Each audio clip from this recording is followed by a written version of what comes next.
नमस्कार दोस्तों, आपका स्वागत है हमारे इस YouTube चैनल पर। और टीम समर्पण आपका हार्दिक स्वागत करती है हमारे इस परिवार में जुड़ने के लिए। और आज हम रीट एस्टेट के पाठ्यक्रम को आगे बढ़ाते हुए हिंदी की अभी तक हमने 4 क्लासें लगाई हैं हमारे चैनल पर। वो सारी वीडियोज़ अवेलेबल हैं। अगर अभी आपने नहीं देखी अभी तक तो आप वहाँ जा कर के देख सकते हैं। तो आज हम एक जो चल रहा था क्रम उसी के बारे में पढ़ेंगे।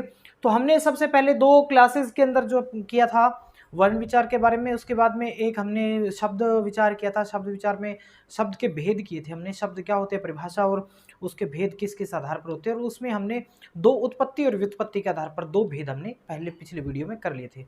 और आज के इस वीडियो में हम करने वाले हैं जो है प्रयोग के आधार पर भेद, यानी शब्द और शब्द के प्रयोग के आधार पर भेद। प्रयोग के आधार पर भेद। तो देखिए, सबसे पहले जो आता है इसमें हमने 2 किए थे। एक तो होता है विकारी और दूसरा होता है अविकारी। ये 2 भेद होते हैं, विकारी और अविकारी। विकारी जैसे विकार नाम किसका है? विकार नाम है परिवर्तन का। किसका? परिवर्तन का। अर्थात ऐसे शब्द जो क्रिया लिंग वचन जिनका क्रिया के अनुसार जिनका लिंग वचन आदि बदला जा सके वो क्या होते हैं? विकारी होते हैं। यानी जिन शब्दों का लिंग वचन बदला जा सकता है किसके आधार पर? क्रिया के आधार पर, वो सारे क्या होते हैं? वो परिवर्तनशील शब्द जो होते हैं वो विकारी होते हैं। अर्थात जिसमें विकार आ सकता है, परिवर्तन आ सकता है ऐसे। और अविकारी वो होते हैं जिनके अंदर परिवर्तन नहीं आ सकता। जैसे विकारी की बात करें तो संज्ञा, सर्वनाम, ठीक है, क्रिया, विशेषण, ये हैं, ठीक है। और इसके बाद में अगर अविकारी की बात करें तो अविकारी जैसे एक तो विषम्यादि बोधक,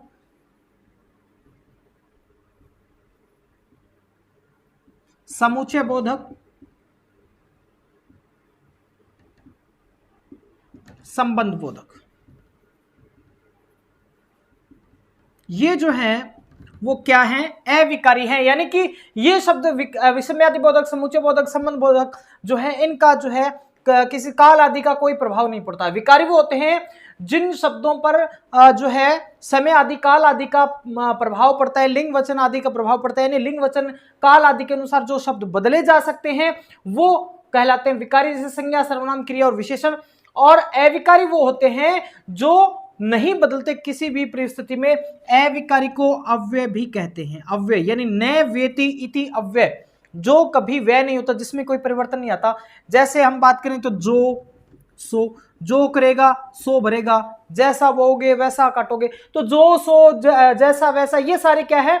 ये जो संबंध बोधक हैं। ये जैसे आहा, अरे, वाह, ये क्या है? विषम्यादि बोधक है, ठीक है। तो ये जो है कभी बदलने वाले नहीं है। समुच्चय बोधक की अगर बात करें जैसे पूरा का पूरा, ऐसे ये सब जो है वो बदलने वाले नहीं है, इसलिए ये अविकारी हैं। यानी इनके ऊपर किसी का प्रभाव नहीं पड़ता। लेकिन विकारी वो हैं जो बदल सकते हैं। तो आज हम विकारी के बारे में पढ़ेंगे। और विकारी में सबसे पहला ही हम करने वाले हैं। तो देखिए, प्रयोग के आधार पर शब्द के 2 भेद होते हैं, विकारी और अविकारी। विकारी में सबसे पहला आता है संज्ञा। संज्ञा जिसे अंग्रेजी में हम कहते हैं नाउन, बिल्कुल एक साथ हो जाएगा, कोई फर्क नहीं है। आप हिंदी वाला समझेंगे, अंग्रेजी वाला ऑटोमेटिक समझ में आ जाएगा। संज्ञा किसे कहते हैं? तो सिर्फ परिभाषा इतने में आ जाते हैं, नाम ही संज्ञा है। क्या है? नाम ही संज्ञा है। कैसे? अब जब हम पढ़ते थे तब तो ये बताया जाता किसी व्यक्ति का नाम, फलाने का नाम, दिमके का नाम, वो सारा। लेकिन अब यह क्या, सीधी सी बात यह है कि नाम है, अगर किसी भी वस्तु का नाम है, किसी का भी संसार में जो नाम है वो क्या है? वो उसकी संज्ञा है। चाहे वो व्यक्ति है, चाहे वो वस्तु है, चाहे वो भाव या विचार है, चाहे वो कोई समूह है, चाहे वो कोई जाति है, कुछ भी है, चाहे वो स्थान है, ठीक है। तो हम जो परिभाषा पढ़ते हैं नॉर्मली क्या है, किसी व्यक्ति, वह शब्द जो किसी वस्तु, व्यक्ति, स्थान, भाव, समूह, जाति का बोध करे उसे संज्ञा कहते हैं। बस वही बात यहाँ है। व्यक्तियों का नाम राम श्याम मोहन सोहन जो भी है वो सारे आ गए। वस्तु में मेज कुर्सी सारी चीजें आ गई। भाव या विचार जैसे गर्मी सर्दी है, ठीक है, ईमानदारी है, बहादुरी है, ये सारे क्या विचार हैं।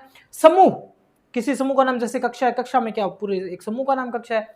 जाति जो अपने जैसे सभी का बोध करवाए, ठीक है। स्थान, स्थान जैसे दिल्ली मुंबई आगरा जयपुर, ये सारे क्या है स्थान है।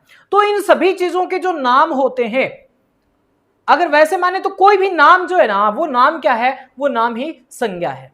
अब देखिए आगे इनका क्लासिफिकेशन करना है या फिर हम ये कहें कि वर्गीकरण करना है, भेद करने। तो भेद कौन से हैं, चलिए वो करते हैं।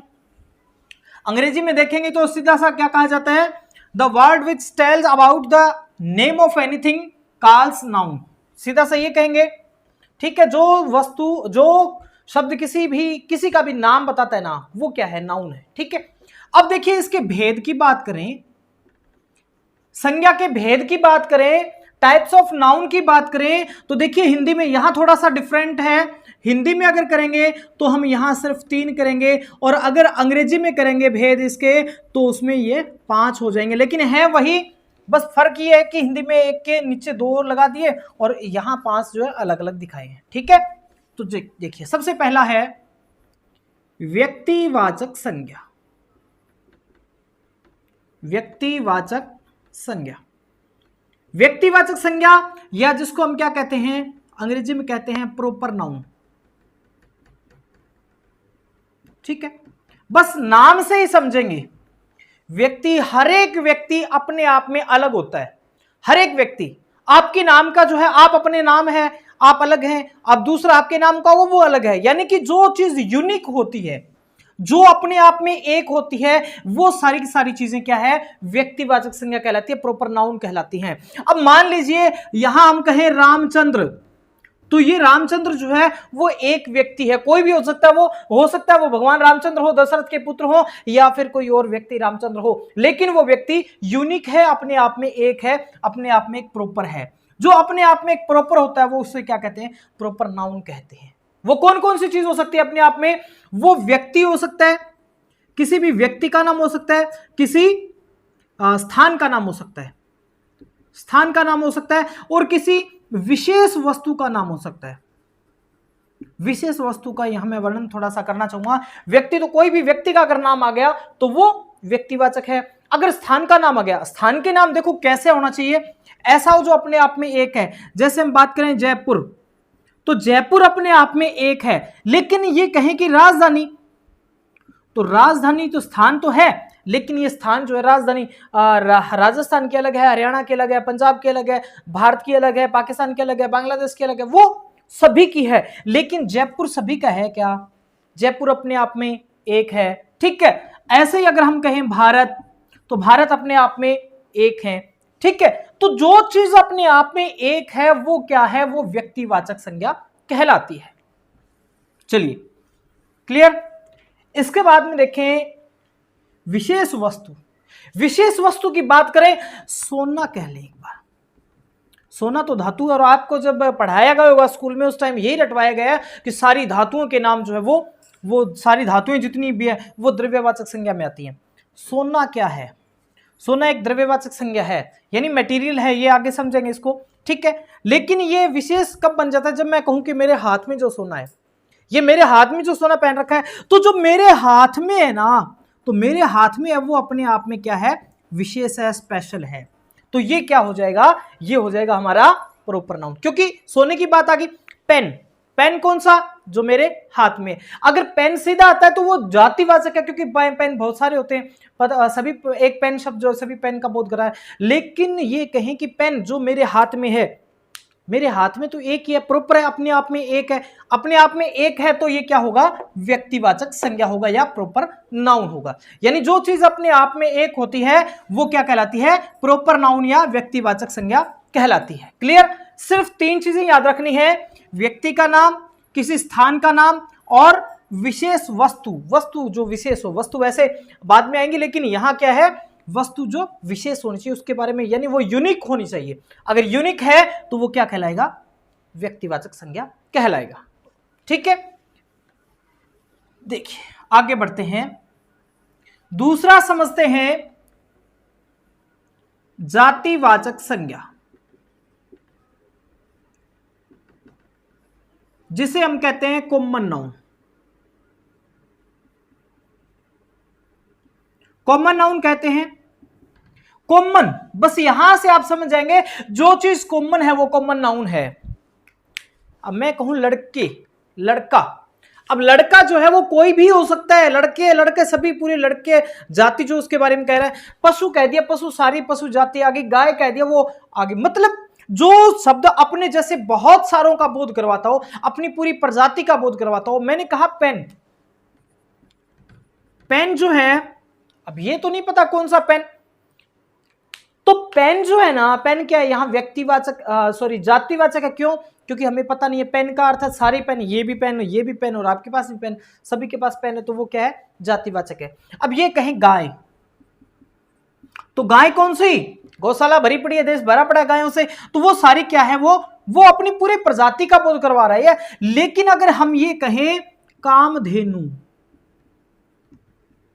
कामधेनु गाय की बात करें, तो कामधेनु गाय अपने आप में एक थी, तो वो कामधेनु जो है यहां व्यक्तिवाचक संज्ञा हो जाएगी, प्रॉपर नाउन हो जाएगी। लेकिन अगर सीधी गाय की बात करें तो वो सारी गाय आ जाएगी। घोड़े, घोड़ा अगर कहें तो घोड़ा तो बहुत सारे घोड़े होते हैं, लेकिन अगर हमने चेतक कह दिया तो यहां फर्क है। घोड़ा, सारे घोड़े आ गए, लेकिन चेतक अर्थात महाराणा प्रताप का है, तो फिर ये कौन सा हो जाएगा? व्यक्तिवाचक नाउन हो जाएगा, व्यक्तिवाचक संज्ञा हो जाएगा, प्रॉपर नाउन हो जाएगा। तो ये कॉमन और प्रॉपर नाउन में डिफरेंस जो है वो क्या है कि ये अपने आप में यूनिक होता है, और ये अपने पूरी प्रजाति, अपने जैसे सभी के बारे में बताता है, यानी पूरी जाति के बारे में बताता है। अब देखिए हिंदी में जो है जातिवाचक के दो भेद हैं, एक तो होता है समूहवाचक, ठीक है, जिसको अंग्रेजी में तीसरा भेद मान लिया, और दूसरा जो इसका भेद है वो कौन सा है? द्रव्यवाचक, ठीक है। तो अंग्रेजी में जिसको क्या कहते हैं? मेटेरियल नाउन, क्या कहते हैं? मेटेरियल नाउन, और इसको बोलते हैं कलेक्टिव नाउन, ठीक है। हो सकता है स्पेलिंग में थोड़ा सा मिस्टेक हो, मेटेरियल नाउन, ठीक है। तो ये देखिए कलेक्टिव नाउन और मेटेरियल नाउन जो है ये दोनों अंग्रेजी में स्वतंत्र हैं। समूहवाचक सीधा नाम से स्पष्ट है, जो अपने समूह के बारे में बताता है, यानी पूरे समुदाय या पूरे समूह के बारे में बताए, जो एक समूह के बारे में बताए। जैसे अगर हिंदी में बात करें तो भीड़ है, भीड़ में कोई एक होता है क्या? किसी एक का नाम है क्या भीड़? भीड़ का अर्थ है बहुत सारे लोग हैं, ठीक है। लोग कहें, लोग भी क्या एक समूहवाचक है, ठीक है। ऐसे हम कहें कक्षा, कक्षा क्या है? कक्षा में एक थोड़ी होता है, बहुत सारे बच्चे होते हैं, एक टीचर होता है। ऐसे जो एक क्लासरूम होता है उसके अंदर जो बैठते हैं वो पूरा कक्षा कहलाती है, ठीक है। भीड़ है, लोग हैं, जनता है। जनता क्या है? मतलब लोगों को कहते हैं जनता, बहुत सारे लोगों का समूह है। तो समूहवाचक जो पूरे समूह का बोध करवाए, जैसे आर्मी, आर्मी, टुकड़ी, ये क्या है? ये सारे समूहवाचक हैं। अब देखिए यहां से एक थोड़ा सा अलग हटके क्वेश्चन ये पूछा जाता है, जैसे बेड़ा शब्द है, बेड़ा शब्द में कौन सी संज्ञा है? तो बेड़ा क्या है?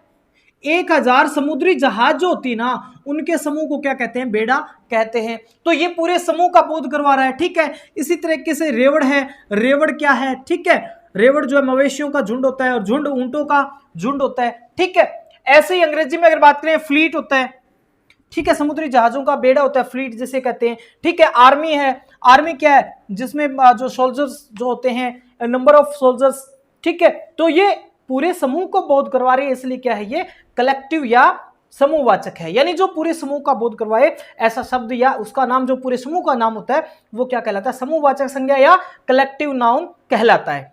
अब आती है बात मैटेरियल नाउन या द्रव्यवाचक संज्ञा की। मैटेरियल नाउन क्या है या द्रव्यवाचक संज्ञा क्या है? द्रव्यवाचक, द्रव्य, मैटेरियल, आप अंग्रेजी वाले से मेथड से समझें तो आसान रहेगा। मैटेरियल क्या होता है? वह चीज, मैटेरियल शब्द को समझना है, वह चीज जिससे दूसरी चीज का निर्माण किया जा सके, सारी की सारी मैटेरियल होती है। जिससे किसी दूसरी चीज का निर्माण किया जा सकता है, वो सारी चीजें मैटेरियल होती हैं। कैसे? अब तो पहले तो ये रटवाया जाता था, सारी धातुएं, सोना, चांदी, दूध, पानी, ये क्या है? पानी लस्सी में डालो लस्सी बन जाएगा, दूध में डालो दूध बन जाएगा। दूध है, दूध से अलग अलग उत्पाद बनते हैं, जैसे दूध से दही बना, मक्खन हो गया, लस्सी हो गया, ठीक है। ये सारी चीजें, चांदी है, लोहा है, ये इनसे दूसरी चीजें निर्मित हो सकती है। मिट्टी है, मिट्टी भी क्या है, मटेरियल। आप बाजार में देखते हैं बिल्डिंग मटेरियल की दुकान होती है, उस पर सारी चीजें मिलती है, बिल्डिंग मटेरियल। उसमें क्या होता है, सीमेंट होती है, रेता होता है, बजरी होती है, कंक्रीट, ये सारी चीजें होती है, और सरिया भी होता है, बहुत सारी चीजें होती हैं। तो वो सारे क्या है, मटेरियल, यानी उन चीजों से दूसरी चीज का निर्माण होता है। मटेरियल की परिभाषा यही है कि जिस चीज से किसी दूसरी चीज का निर्माण हो सकता है वो मटेरियल है, और जो दूसरी चीज से जिस चीज का निर्माण हो जाए वो सारी जो संज्ञाएं हैं, उन शब्दों के जो उनके नाम जो है वो क्या कहलाते हैं, द्रव्यवाचक संज्ञा कहलाते हैं। तो ये आपका द्रव्यवाचक या मटेरियल नाउन। अब चाहे इसको हिंदी में समझो चाहे अंग्रेजी में समझो, बात है कि आपने वर्ड का मीनिंग, अगर अंग्रेजी में समझ रहे हैं तो वर्ड को फीलिंग देखनी पड़ेगी कि उस वर्ड का मीनिंग क्या है और वो किसके बारे में है। अगर वो किसी मटेरियल के बारे में बता रहे तो मटेरियल नाउन है, अगर वो किसी समूह के बारे में बता रहा है तो कलेक्टिव नाउन है, और अगर वो किसी जाति के बारे में बता रहा है, जाति का अर्थ है पूरे समुदाय, उस जैसे सारे के बारे में बता रहा है तो वो कॉमन नाउन है, और अगर वो किसी एक ही के बारे में बता रहा है तो वो प्रॉपर नाउन है। ठीक है, ये तीन भेद जो है, सॉरी, ये हो गए हमारे व्यक्तिगत जातिवाचक। ठीक है, व्यक्तिवाचक और जातिवाचक हो गए। ठीक है, इसके बाद में देखिए दो भेद हो गए। तीसरा अगर देखें हिंदी की दृष्टि से और अंग्रेजी की दृष्टि से देखें पांचवा, तो देखिए उसको हम क्या कहते हैं, भाववाचक संज्ञा। क्या कहते हैं, भाववाचक संज्ञा।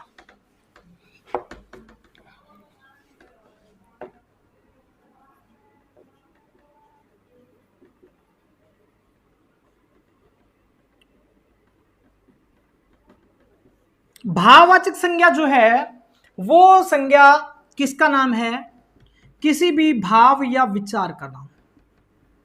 भाव या विचार, जिन चीजों को हम ना तो छू सकते हैं ना जिनको देख सकते हैं, केवल महसूस कर सकते हैं, वो सारे क्या होते हैं, विचार होते हैं। जिनको केवल फील किया जा सकता है, ठीक है, वो क्या होते हैं, भाव होते हैं, विचार होते हैं। ठीक है, एब्स्ट्रैक्ट नाउन बोलते हैं इसको। इसके बाद में देखिए कैसे पहचान कैसे करेंगे, तो वो सीधी सी बात है कि वो उसको आपने ये सोचना है कि जैसे मान लीजिए आपसे पूछ लिया कठिनाई। अब कठिनाई जो शब्द है वो कौन सी संज्ञा है, तो आप देखेंगे कठिनाई किसी व्यक्ति का नाम है क्या, नहीं। स्थान का नाम है, नहीं। वो अपने जैसे पूरे समुदाय का वर्णन कर रहा है, नहीं।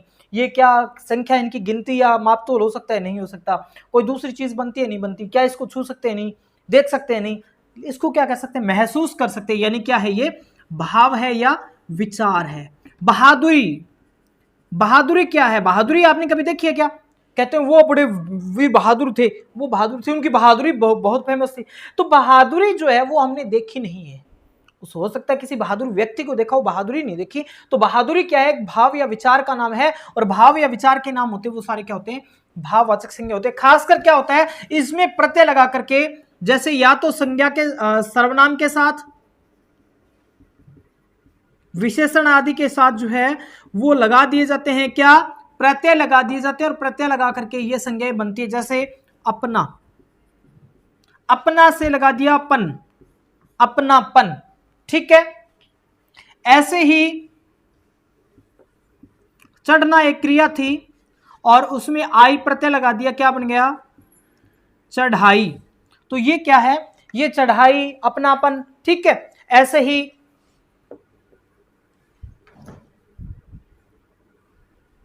जैसे लिखावट।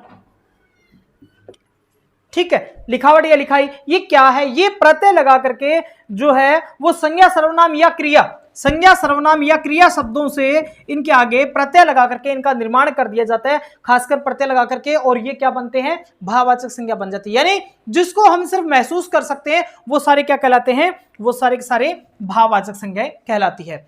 तो उम्मीद है आपको समझ में आया होगा, बेटा रुक जाओ एक बार, उम्मीद है आपको समझ में आया होगा। इसी तरीके से एक वीडियो और बनाएंगे संज्ञा प्रकरण पर, जिसमें हम जो है सिर्फ खाली इसका परीक्षण करेंगे कि कैसे आपने फाइंड आउट करना है और कैसे एग्जाम में क्वेश्चन पूछे जा सकते हैं। फिलहाल के लिए ये कि आपके सामने अगर क्वेश्चन हो तो आप उसको फाइंड आउट कैसे करेंगे, कैसे उसकी पहचान करेंगे, कौन सी संज्ञा, ये सारी चीजें आपने यहां से सीखी हैं। उम्मीद है आपको पसंद आएगी। और अभी तक अगर आपने चैनल सब्सक्राइब नहीं किया है तो प्लीज चैनल को सब्सक्राइब कर लीजिए और वीडियो को लाइक करना मत भूलिए। लाइक कीजिएगा ताकि हमें और एनर्जी मिलती रहे वीडियो बनाने के लिए। तो वीडियो देखने के लिए बहुत बहुत धन्यवाद।